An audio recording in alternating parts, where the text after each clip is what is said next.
The storm's impact was astonishing.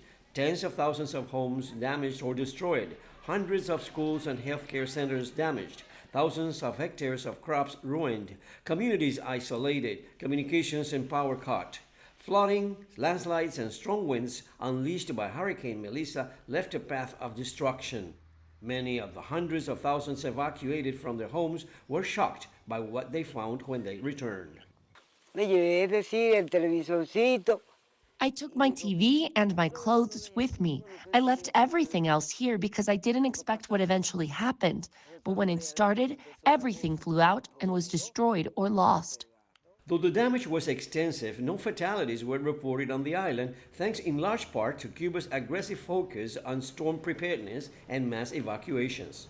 Preparé como las personas que van a salir de su... I prepared my things like other persons to evacuate for one day away from home, but I never expected to return only to see the disaster in my home. Something sad and painful, actually.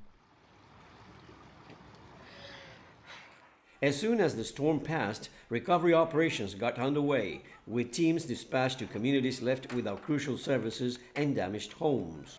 Top government and local authorities have visited hard-hit areas several times since to oversee progress. As repairs to infrastructure and restoration of services continues, the island has not only received emergency aid from countries like China, but also from Cubans wanting to help their fellow citizens. With Hurricane Melissa's damage so extensive, thousands of Cubans who had their lives changed overnight by the storm struggle amid new hardships. The government, meanwhile, is assuring Cubans that widespread efforts towards recovery will continue, while acknowledging a full return to normalcy will still take some time. Luis Chirino, CGTN, Havana.